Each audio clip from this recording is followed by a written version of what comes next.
Listen, you could be, I don't know, drowning in the goddamn Arctic Ocean, okay? I don't care. Just wear sunscreen.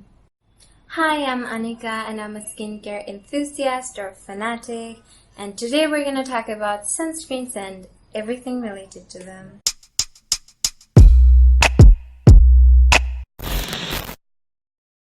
Our sun is the ultimate source of energy for our earth.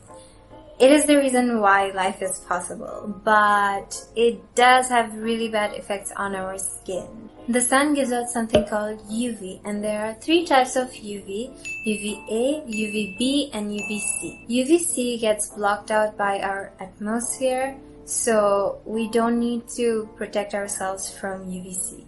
However, UVA and UVB are something that we really need protection from. UVA worsens acne, melasma, melanoma, skin aging, skin sagging, wrinkling, while UVB causes damage to the outermost layer of her skin, and it plays a very key role in causing skin cancer.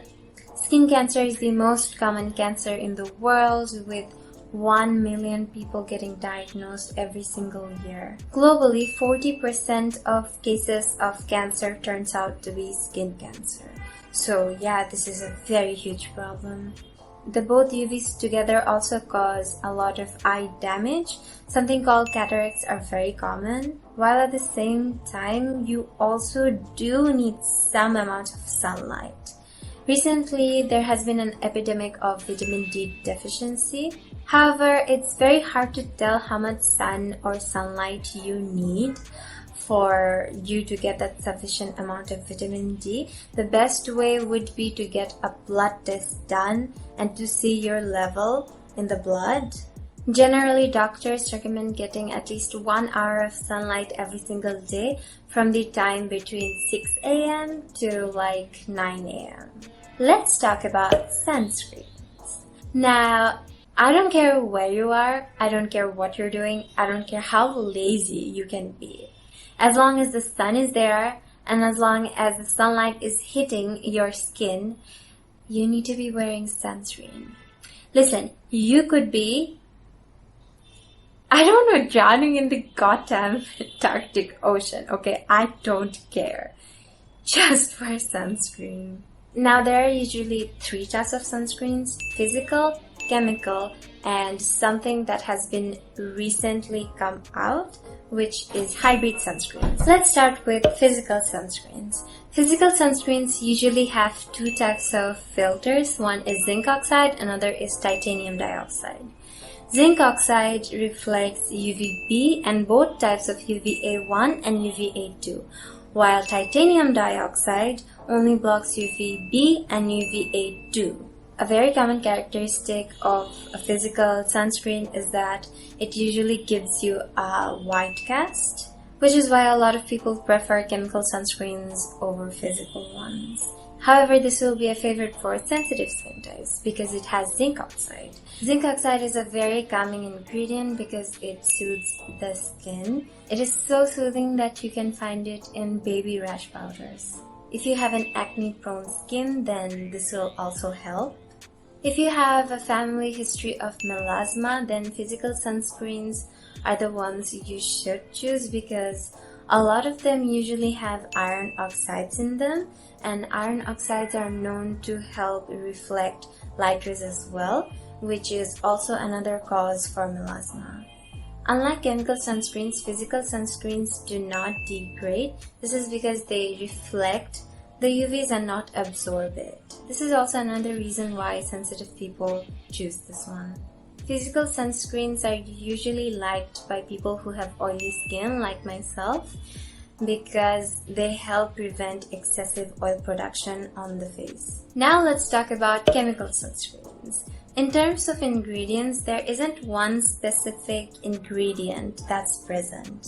There are usually a lot of different types of filter that are used by different brands and different countries actually. But there is a list of ingredients that are approved by the FDA like avobenzene, oxybenzene, octinoxate, and a lot of others. I will put a screenshot of the ones that are approved by the FDA.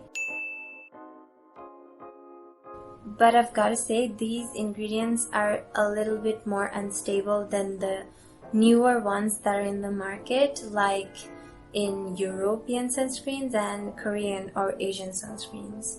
Chemical sunscreens are usually a favorite for the dry skin types because you can find a lot of moisturizing ones, but at the same time there are also a lot of matte sunscreens. So yeah, chemical sunscreens are liked by all types of skin types. One biggest advantage that you get of chemical sunscreens over the physical ones is that it does not give you a white cast. However, since they absorb the UV, they tend to heat up on the surface of the skin, and this ends up in your skin becoming a little bit red. So if you have sensitive skin, try to stay away from it. And it's an absolute no-no for people with rosacea. Now let's talk about some of the common terms of sunscreens. There is something called SPF, which is the sun protection factor. This is a rating that is given for the amount of protection provided from the UVB. Dermatologists recommend to stay in between 30 to 50. This is because anything below 30 is not sufficient to provide the enough protection, and anything above 50 does not increase the amount of protection as exponentially anymore. I will put a screenshot of the curve as well. You can clearly see here that up till 50 there is still a noticeable curve, but after 50 it kind of becomes like a straight line. Now let's talk about broad spectrum. Your sunscreen should also have something called broad spectrum, which basically means that it gives you protection from both UVA and from UVB. This won't exactly be a problem if you're using a physical sunscreen because zinc oxide and titanium dioxide help prevent all types of UV, while for chemical ones, it's a bit tricky to understand which one blocks UVA and which one blocks UVB. So always try to go for broad spectrum. If you're opting for Korean or Asian sunscreens, you won't find broad spectrum, rather you would find the PA rating. The PA rating is something that is given for protection from the UVA. You have to stay in from between 3 to 4 pluses to get the sufficient amount of protection if you live in a very, very sunny place like I do. Now, one thing to note here, you shouldn't only be wearing sunscreen during summer. In winter, there is the sun. So as long as there is the sun, you do need to wear sunscreen. It's not like in winter, since it's cold, you're not gonna get skin damage. That just doesn't make sense. I know it's very tempting to just go out in the sun and get lots of heat. I personally do that. I'm guilty of it. But yeah, wear sunscreen like I do. With that being said, sunscreen is not going to do everything for you. You do have to physically try to stop yourself from being exposed directly to the sunlight. You have to take measures like staying in the shade or using a hat or, staying away from the sun. Be that vampire. You should also be wearing sunscreen even when it's cloudy because some of the UV does pass through the cloud and get to your skin. As long as there is a UV index of 3 and above, you should be wearing sunscreen. Now, how do you know what's the UV index in your place? You can basically Google it. It's usually available, or you can also download a lot of apps that's available in the App Store App Store. For sunscreen recommendations, I would suggest you guys to go for Neutrogena or La Roche-Posay if you're in Europe. To be honest, I like the ingredient list of La Roche-Posay more than the Neutrogena ones, but it really depends on you. There's also CeraVe moisturizer which comes with SPF, so you can also opt for that one. That was it for today. Hope you guys really liked this video.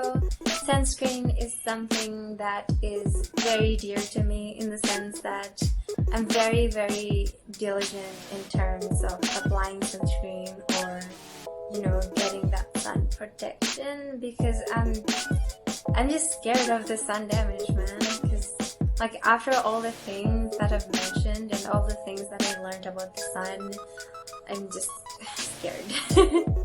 So yeah, stay protected. Use sunscreen. Bye.